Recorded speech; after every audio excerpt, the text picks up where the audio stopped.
out to eat and I do it again. Man, I love college.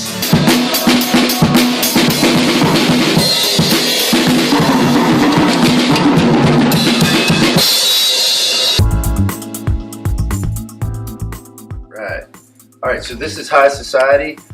This is where we're doing our project. Me and Marcus come here a lot. I actually intern here, so we have bands and stuff here. It's like a small little venue. It's a shop. So, and this is the room that we wanted to do because, you know, I figure we're gonna get some interesting results, you know, besides the bedroom. So, you know, that's the stage, and this is, you know, the big room. You might find us rocking out there occasionally. Yeah, so let's get a mic and get started.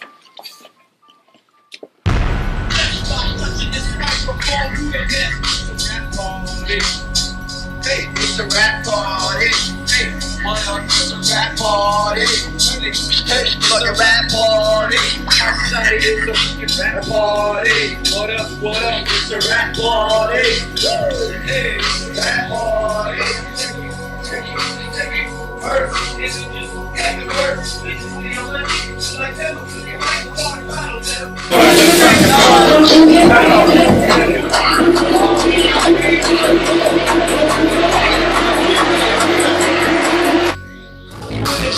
I caught you with a letter book. Your body fell. They say I ripped you like a fucking phone book. And get ready, this shit ain't funny. My name's Mason Roman. I'm about to get some money. Listen up, be ready and pay attention. We're starting to rap, get fourth grade detention. And then I feel detention. Going with redemption. I think it's time to travel cause I walk through many dimensions. It's a rap party. Hey, it's a rap party. Alright, so this is our control room. This is where we're going to be pumping out this obnoxious noise. Think you got this? I think I can handle it. I think I can handle it. With your guidance, you know what I'm saying? We're going to knock it out. Now we got that pink noise.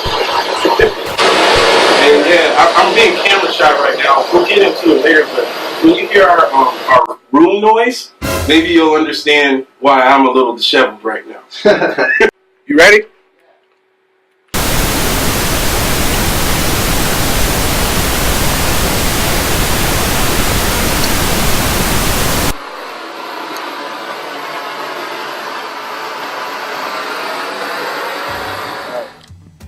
We started our analysis with pink noise. Pink noise has a pretty straight frequency response with a gradual slope, as you can see here. Yo,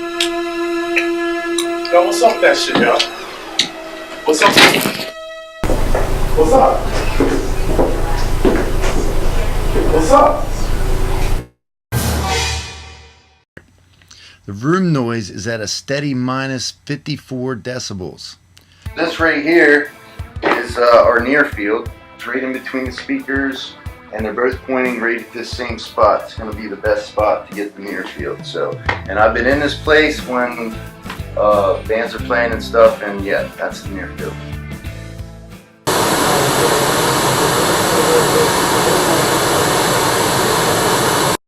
The near field is at a decibel level of -7 dB. It has a peak at 150, 350, 900, 4.8K, and 10K.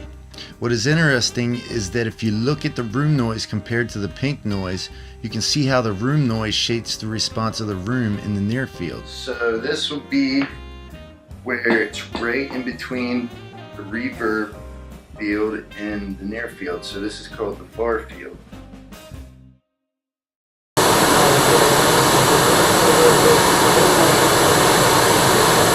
In the far field, the level is dropped to 10 decibels.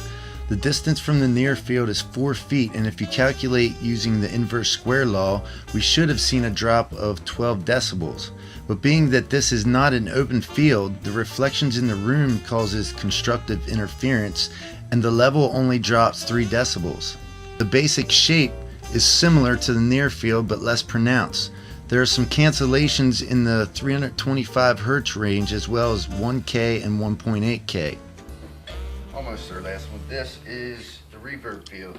This is the spot where more of the reflections are going to get to the mic than the actual source sound.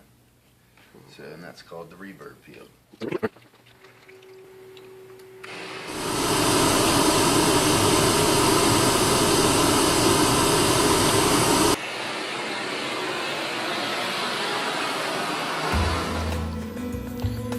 In the reverb field, the level is dropped to -13. Many of the defining peaks when compared to the near field have changed dramatically, and there's a very noticeable comb filtering effect being observed. There are more prominent cancellations due to the proximity to the reflections versus the source signal. Yeah, so this is going to be our diffraction area. This is going to be where the sound has to come around the corner.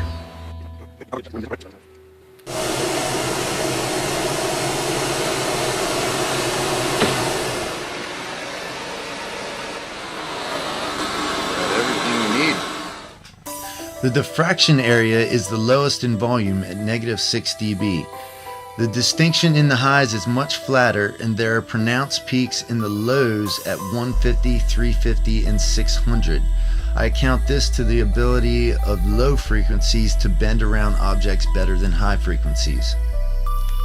After calculating room resonance in all directions and modes for each, I saw a direct relationship in the frequency response of the room. This chart shows the resonant frequencies in all directions and between the stage and the opposing wall. I also wondered if this had anything to do with feedback frequencies. So I went back to High Society and looked at the monitor EQ to see what frequencies we had cut to eliminate feedback. They were bands 160, 250, 400, 630, 6.1K, and 16K.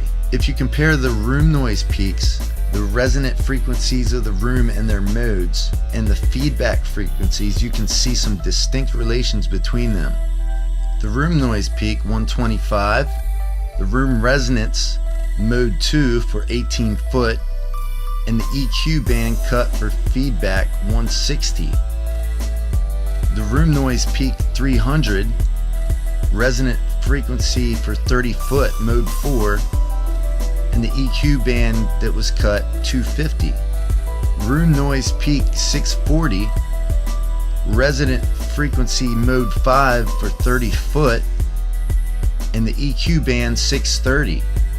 Room noise peak 6.4K, the room resonance mode 8 for 23 foot, and the EQ band cut 6.1K. Room noise peak 14K, the room resonance mode 9 for 23 foot, and the EQ band cut 16K. $20 back.